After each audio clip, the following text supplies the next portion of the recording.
Ain't so bad out here once you get used to it. Still a lot we haven't seen, though. And a lot for us to do. Yeah. Buck up. We're just getting started. The best Final Fantasy games are often regarded for their layered characters and stories, but that will not be Final Fantasy XV's legacy. Save for a few minor arcs and impressive cutscenes, the story of the deposed Prince Noctis and his 3 bodyguards ultimately leaves little room for its stars to evolve or earn your affection. But finishing Final Fantasy XV's story prepares you for difficult trials tucked away in Eos, the game's impressive-looking and bountiful open world. Its best quests and treasures extend well beyond the needs of Noctis's fight, and it's these pursuits that make you appreciate your brothers-in-arms and Final Fantasy XV in the long run. We first meet Noctis and his crew en route to the prince's wedding, a political marriage to his childhood friend designed to unite their families' opposing nations. But shortly afterwards, we learn that Noctis's father, King Regis, was duped by the promise of peace and violently overthrown.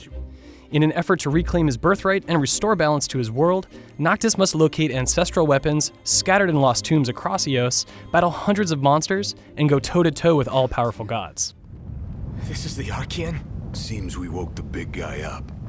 But this is a fantasy anchored by more mundane, real-world concerns. Noctis and company sleep in motels, eat at roadside diners, and gossip with down-to-earth cooks between missions. Other stylish elites make an appearance during cutscenes, of course, but your meetings with commoners far outnumber your royal rendezvous. There are at least 80 side quests and only 14 story chapters.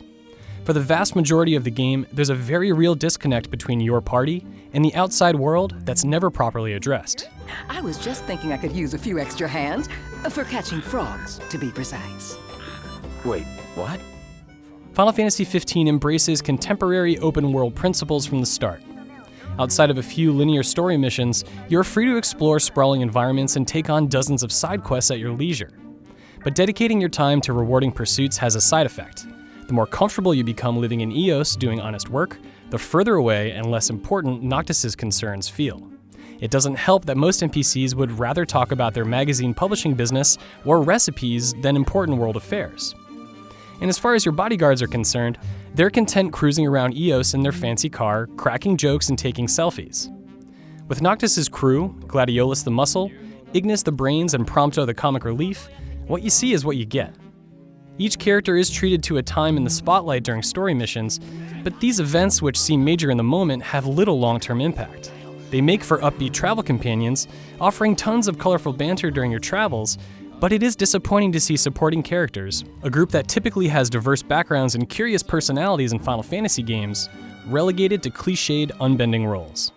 She's a messenger. A spirit. Faithful to the Oracle. For real? During the first half of the story, missions are designed to familiarize you with the ebb and flow of the open world. But more importantly, you learn how to fight. There's a lot to manage despite only having direct control over Noctis, which makes for a satisfying juggling act once you understand the game's demanding pace and the extent of your abilities. Though you can pause the action to re-equip characters and use items mid-battle, combat is otherwise a non-stop fluid process. By holding down a button, Noctis will deliver a combo attack until he's interrupted by an enemy. If you're quick, you can press another button to phase through an incoming attack and continue your assault. Noctis can also warp attack from great distances, swap between 4 weapons, mid-combo if need be, cast magic, and on rare occasions, summon godlike astrals onto the battlefield to mop up enemies.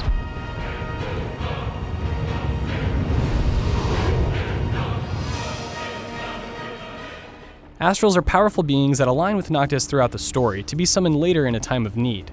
But each of the 4 astrals you acquire calls for very specific battle and weather conditions, meaning you have very little control over when they actually appear. Where you could always count on summons to save the day in previous Final Fantasy games, it's disheartening that they usually fail to appear during Final Fantasy XV's most difficult battles. More often than not, you can at least rely on magic to hammer tough enemies when astrals seem out of reach. Spells can be crafted by bottling ice, fire, and lightning harvested from elemental springs and dungeons in the overworld. And you can also combine these elements with items for increased potency and extra status effects. It's important to pay attention what you cast, but also where you cast it, as your party can suffer frostbite, burns, and shock if they are standing too close to the point of impact. While this may sound bad, it adds an appreciable layer of strategy to combat that makes you weigh the risks and benefits of taking the easy way out. As you earn experience and level up, Your party earns ability points that can be spent to upgrade things like AI behaviors in battle or bolster Noctis'S suite of skills. You can also unlock passive abilities that help you earn money and experience points faster as you explore the open world. But all told, AP is in short supply, and the Ascension grid is fractured into many categories, making it difficult to decide where to focus your efforts. Ultimately, accessories do the heavy lifting when it comes to character customization. They typically increase characters' stats, but also offer protection from status ailments and influence your companion's behaviors. Most weapons are less exciting and varied, and you may be shocked and disappointed when you discover that each merchant only carries one or two for the entirety of the game. And don't be fooled by the outfits menu. No one sells outfits in the game, meaning you're stuck with your initial set, which is 2 per character, or 4 if you count optional jackets. It seems odd that there are so few options, not only because a menu screen is dedicated to them, but because the few outfits you can wear come with small but noticeable effects on your party's attributes. Presuming you let it pull you along with minimal sidetracking, it's possible to finish Final Fantasy XV's story in just over 30 hours. This is short by Final Fantasy standards, but after the credits roll, the real fun is just getting started.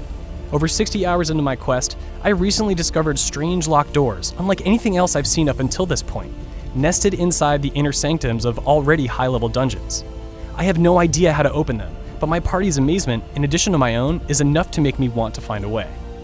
I'm also in the middle of a questline that promises to reward me with the most powerful weapons in the land, but only if I can take down massive creatures that rival even the Astral's impressive scale.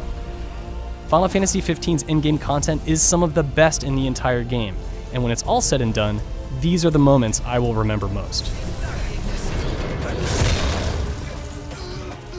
It's been a long 10 years since Final Fantasy XV was first revealed, and tastes in games have changed in the meantime.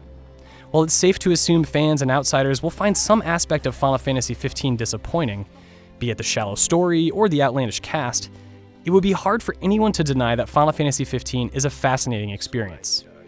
Where its characters fail to impress, Final Fantasy XV's beautiful world and exciting challenges save the day. Walk tall, my son.